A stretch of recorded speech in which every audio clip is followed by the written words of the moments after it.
It has been 1 month since the official release of Battle Spirits Saga. While some people have enjoyed the game for longer than that thanks to the launch event in March, it wasn't until April when the majority of players were able to get their hands on the long-awaited return of this great game. I wanted to take this opportunity to go over what has released so far, where the game is at right now, what's going to release in the near future, and give my personal thoughts on Battle Spirits Saga as a whole. Battle Spirits Saga officially released on April 28th with the first set Dawn of History, 4 starter decks, and the core set containing the promo card for All Slash. I think Bandai did a fantastic job in designing this first set. We're in a meta that is very well balanced. In my opinion, there is a competitive deck for all 4 colors, and all 4 of them could realistically win a Grand Open with the right matchup spread. Right now, Pterosaurs seem to be the deck to beat as the perceived best deck in the game, but I wouldn't be surprised if that mindset changed after the next Grand Opens coming up in Germany and Ohio. Purple took a back seat this time around, but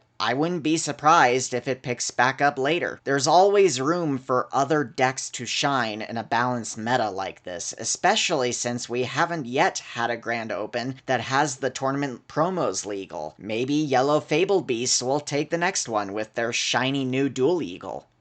Or Pterosaurs will become even more dominant, but who knows? My point is, this first set of cards was well designed. There is not a deck that is overly dominant, and in my opinion, all 4 colors are powerful enough to have a chance to see tournament success. And more importantly, the game is fun. It's fun to build and playtest decks. Despite the limited card pull expected of a game's launch, there are a ton of ways to build said decks. For example, you can build a straight-by-the-numbers white control deck, or you can have a white-purple split that also plays the Baculus Curse Dragon combo. I've seen some decks include all 4 colors because cards like Flamefish, Pegasion, and Hippocampo are cheap enough and good enough on their own to be splashed into a deck. That's why I love Battle Spirits' unique mana system. You can go off color without having to worry too much about whether or not you'll get mana screwed out of the specific color you need. I really hope this fun with deck building stays throughout Battle Spirits Saga's life. It's disappointing when a deck basically just builds itself with no room to put your favorite tech cards in. I like it when there's this nice balance of having a fixed core group of cards that make up your deck archetype, while the other third of your deck can be whatever you want. It's something that I think Battle Spirits Saga has done a great job with out of the starting gate. If we look to what's coming out in the months ahead, we have the Elemental Spark expansion set at the end of June, which will contain 9 unique promos. I don't think these cards will change the meta, but rather make what's currently meta even stronger. Then, at the end of July, we have set 2, False Gods, which will be the introduction of Green, along with its own starter deck releasing at the same time. This set will also have the first Gundam collab cards, which will just be alt arts, thank goodness. In September, we'll have the Lore set, which will include 2 copies each of 10 promo cards. Don't know what these cards are yet, but I'm very excited. This product will also come with a lore book.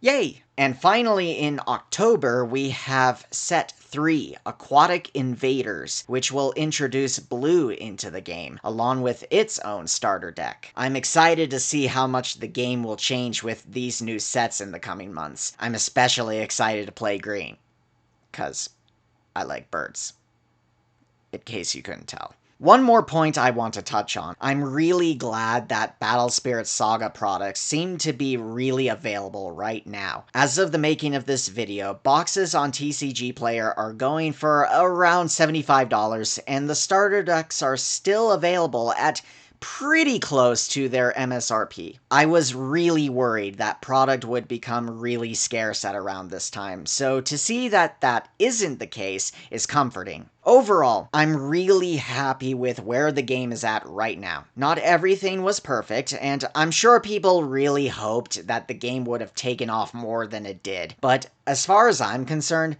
The release of Battle Spirits Saga was a success. The next big test for the game is going to be the rest of this year. I want the next few sets to be just as good, if not better, than Dawn of History. If Bandai can do that, while also having good coverage of their tournaments this year, I think Battle Spirits Saga will be in a good place. If you enjoyed this video, don't forget to hit that like button and subscribe for more Battle Spirits Saga content. Until next time, laters.